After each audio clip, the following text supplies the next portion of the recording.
Salam sahabat lensa kita, bertemu lagi dengan saya Widodo di podcast lensa kita pada episode yang ke-29. Masih dalam rangka memperingati HUT RI yang ke-76. Nah, podcast lensa kita pada kesempatan kali ini sudah kedatangan bintang tamu yang luar biasa. Nah, kita tahu di masa-masa sekarang ini, masa-masa pandemi ini semua orang berjuang. Ada yang berjuang untuk ekonomi keluarga, ada yang berjuang juga untuk sakit penyakit, tetapi ada juga yang sedang berjuang untuk terus belajar seperti anak-anak kita, adik-adik kita yang sedang sekolah, baik dari TK sampai perguruan tinggi. Mereka sekarang sedang berjuang untuk belajar secara daring atau dalam jaringan. Tentunya ada pengalaman-pengalaman tersendiri ataupun ada hal-hal yang menarik yang perlu kita dengar bersama. Langsung saja kita sambut bintang tamu kita saat ini, Arum Narwastu. Ya. Selamat datang Arum. Halo. Ya, makasih. Di mana kabarnya? Ya, sejauh ini baik sih, puji Tuhan. Sehat ya? Sehat. Oke. Kalau kita mendengar kata berjuang, itu biasanya identik dengan perang gitu kan, Iya. melawan musuh dan lain sebagainya. Tetapi saat ini juga kita sedang berjuang, sama seperti yang tadi saya katakan.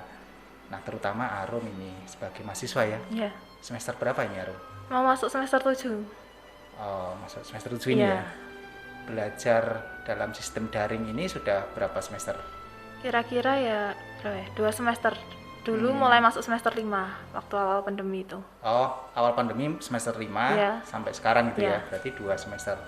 Lumayan lama ya. Iya, lumayan. Gimana perasaannya? Ada hal yang bisa dibagikan responnya ketika mengikuti perkuliahan, kan nggak ketemu di kelas gitu kan, nggak ketemu dosen, nggak ketemu guru, nggak terlambat datang gitu kan. Biasanya kan Iya. telat datang karena bangunnya kesiangan. Terus yang kedua di jalanan macet dan lain Iya. sebagainya. Gimana responnya Arum? Yang pertama ya kaget sama sedih. Oh, Soalnya nggak pernah membayangkan kalau Akan begini. akan terjadi situasi yang seperti ini. betul. Terus perbedaan yang dirasakan mungkin lebih ke rutinitas harian dan suasananya. Hmm. Kalau dulu sebelum pandemi ya rutinitas harian itu ya biasanya bangun pagi, Betul. terus persiapan untuk berangkat ke kampus, terus habis itu ya melakukan kegiatan belajar di kampus, terus habis itu ya pulang ke rumah. Kalau sekarang kan paling paling bangun pagi terus langsung kelas online, jadi kayak nggak lebih santai juga, nggak terburu-buru sama waktu.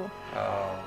Ya, cuma sedihnya kita nggak bisa sosialisasi sama temen. Jadi kalau yang kemarin-kemarin kalau setiap ada tugas itu biasanya kita ngumpul ngerjain Rame-rame. bareng rame-rame. Kalau bingung ya bingung satu, bingung semua. Padahal kalau ngumpul gitu yang ngerjain paling satu orang, yang Iya. lainnya pada ngobrol. Iya. Tapi seru ya. Iya, gitu kan. serunya itu, suasananya itu. Dan sekarang lebih kalau apa-apa dikerjain sendiri. Gitu. Terus mungkin itu sih. Gitu ya. Iya. Tentunya ada perbedaan yang sangat signifikan yang dirasakan.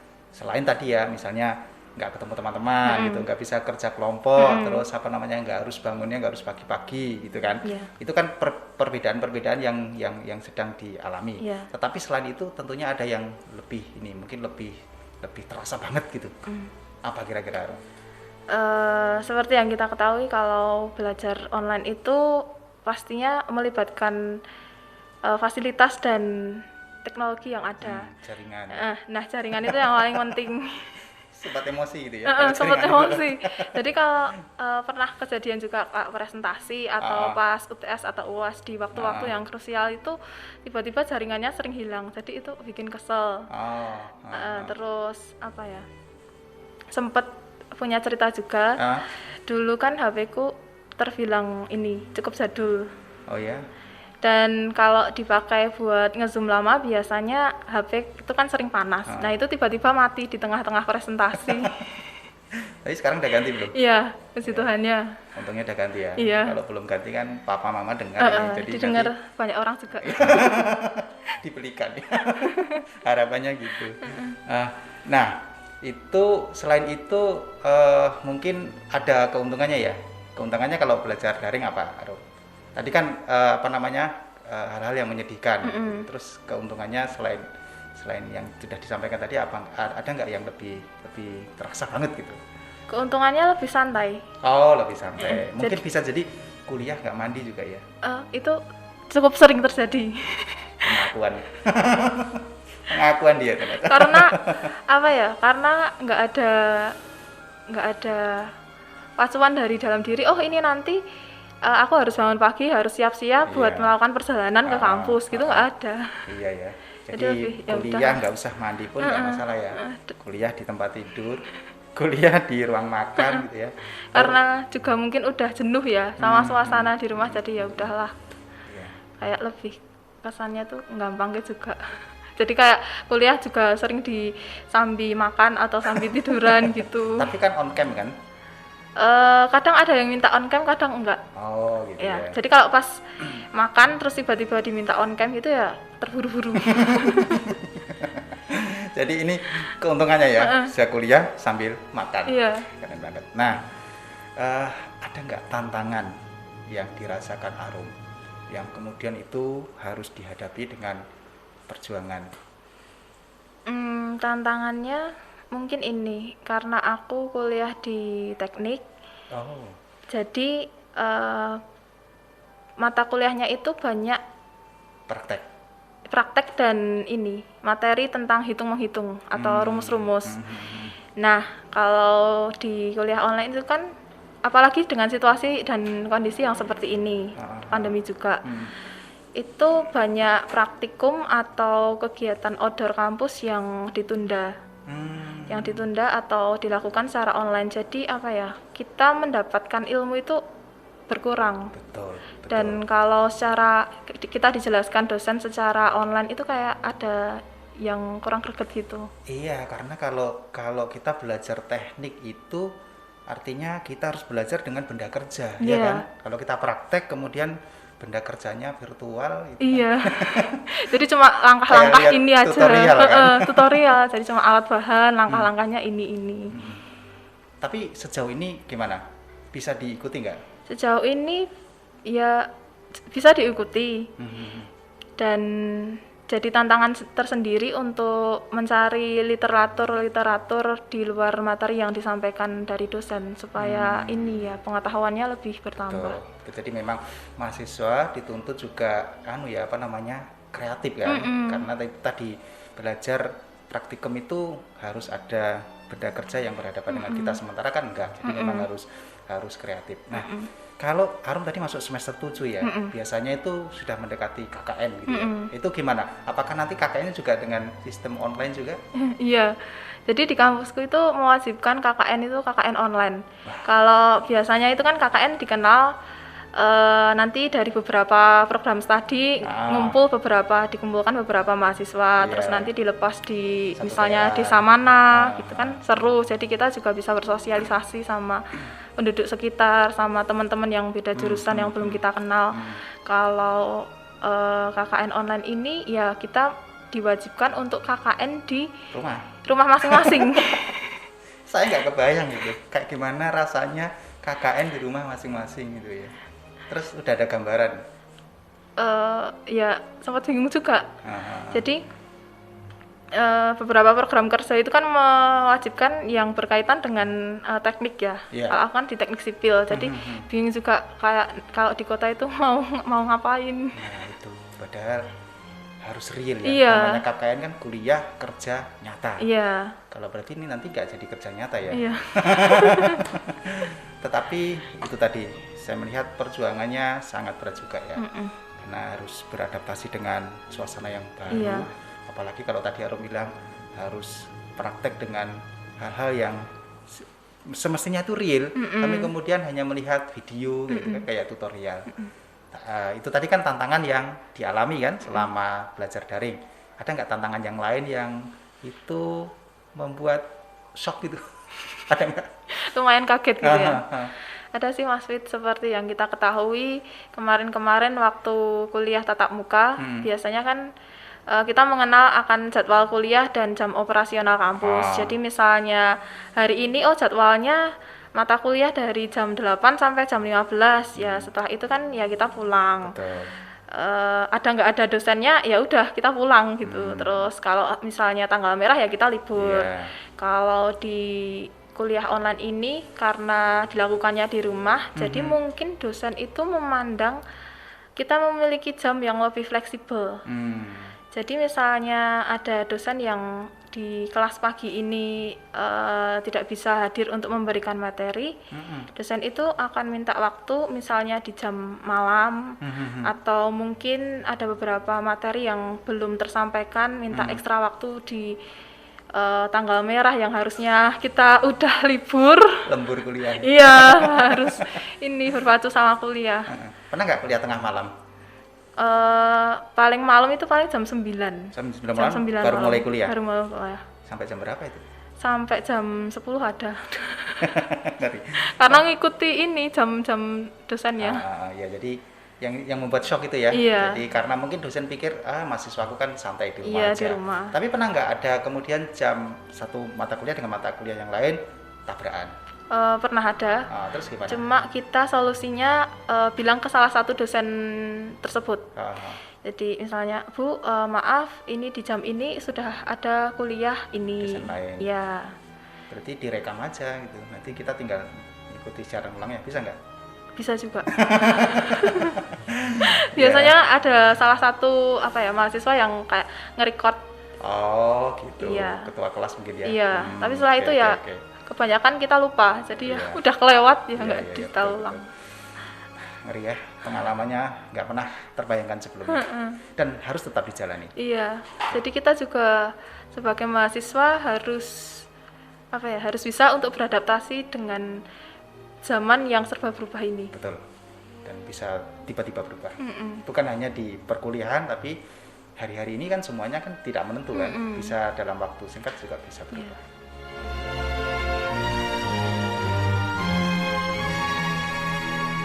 Dalam perbincangan kita ini, kita akan mendasarinya dengan satu kebenaran firman Tuhan yang diambil dari Filipi pasal 3 ayat yang ke-13 sampai 14. Saya akan bacakan begini. Filipi pasal 3 ayat 13 sampai 14.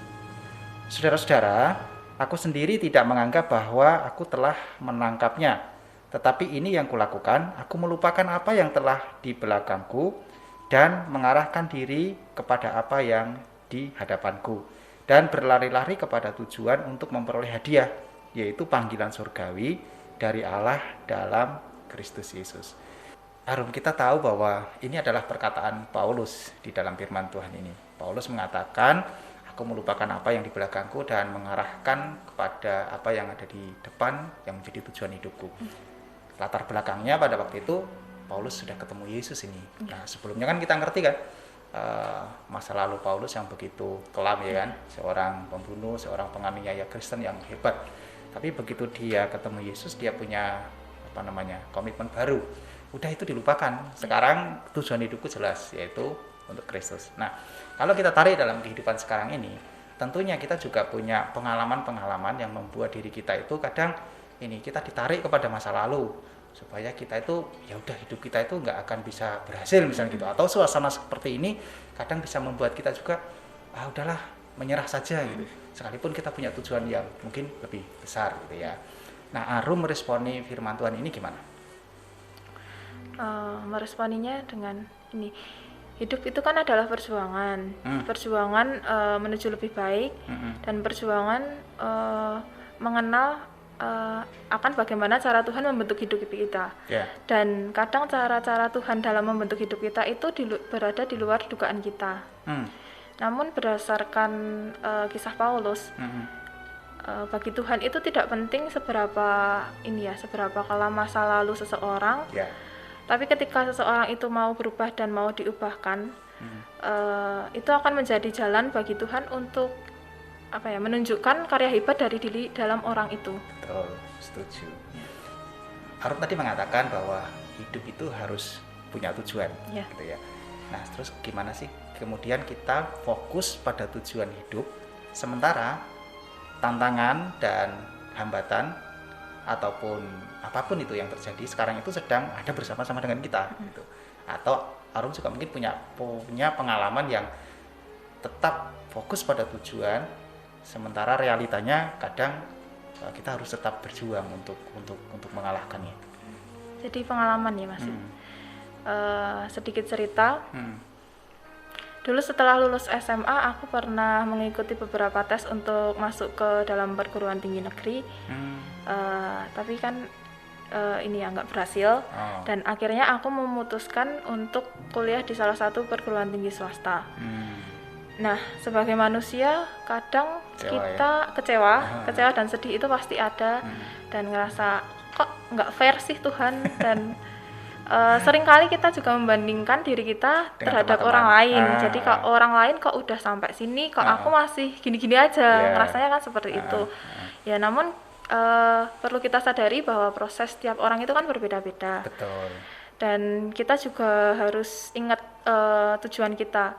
Ini misalnya aku dulu bercita-cita buat jadi teknik sipil ya, di mana saja Tuhan tempatkan. Kalau kita mempunyai effort atau kegigihan untuk mau belajar, untuk mau terus belajar, untuk mau terus berproses, dan pastinya introspeksi apa yang menjadi kesalahan dari masa lalu, ya kita juga bisa berkembang. Setuju. Jadi kadang kan kita itu dibingkai pada idealisme kita, ya kan? Idealnya itu saya harus bisa masuk perguruan tinggi negeri, karena itu menurut kita yang akan membuat kita nanti berhasil, gitu kan? Nah, sementara kadang realita itu tidak seperti apa yang menjadi idealis kita, gitu. Nah, kalau gitu apakah kemudian tujuan hidup kita akan gagal? Kan nggak juga, ya kan? Kalau begitu nanti kasihan kan orang-orang yang tidak sekolah di perguruan tinggi negeri kan. Padahal ada banyak juga yang tetap di perguruan tinggi swasta tapi mereka juga berhasil karena tadi punya effort yang luar biasa gitu ya. Nah, itu menarik sekali. Tetapi tidak sedikit sih orang yang kemudian jatuh terpuruk pada situasi yang sedang dialami. Seperti Arum katakan tadi, Arum harus tetap bangkit kan gitu kan. Tujuannya adalah bukan perguruan tingginya kan, tujuannya tetap menjadi seorang teknik sipil kan. Cita-citanya itu cita-citanya. Soal perguruan tinggi itu kan hanya fasilitas untuk memperlengkapi kapasitas kita. Itu keren sekali.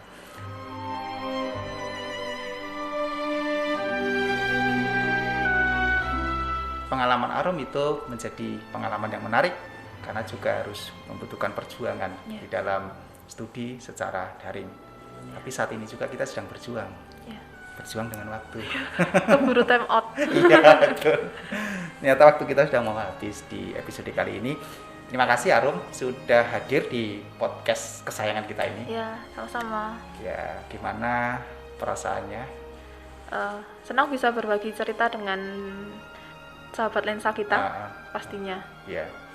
Dan tentunya apa yang di-sharekan Arum pasti juga dialami oleh orang lain atau teman-teman yang mau kuliah pasti nanti akan mengalami kayak gitu merasakan. karena kan masih sekolah kuliah online ya. Oke, sekali lagi terima kasih untuk kehadirannya di podcast lensa kita. Sahabat lensa kita sudah sampai di penghujung episode kali ini. Jangan lupa untuk terus mengikuti episode berikutnya yang akan tayang di channel YouTube IKMI Solo serta Spotify lensa kita. Terima kasih untuk Arum atas kehadirannya di podcast lensa kita. Kita sudah berbincang-bincang tentang perjuangan. Jadi hidup itu memang punya tujuan, dan di dalam mencapai tujuan hidup itu ada hal yang harus diperjuangkan. Nah, menurut Arum kita harus tetap fokus kepada tujuan hidup kita dan yakin bahwa Tuhan menolong dan menyertai kita. Ketika kita terus menyerahkan segala sesuatu kepada Tuhan. Tuhan punya rencana tersendiri atas kehidupan kita. Sekalipun yang kita impikan, yang menjadi idealisme kita tidak seperti realitanya, tetapi itu tidak menghalangi tujuan kita untuk terus fokus pada rencana Tuhan. Sahabat lensa kita, jangan lupa untuk terus menaati protokol kesehatan dengan memakai masker, lalu apalagi ya Arum? Mencuci tangan dengan sabun. Menjaga diri dari kerumunan, menjaga jarak juga ya, menjaga jarak dari kerumunan, mengurangi mobilitas gitu, dan makan makanan yang cukup dan bergizi, betul, setuju, dan olahraga ya. Dan satu lagi yang pasti dan harus itu selalu berdoa, memohon kepada Tuhan supaya kita tetap diberi kesehatan, dijagai selalu. Sampai jumpa di episode berikutnya dan Tuhan Yesus memberkati.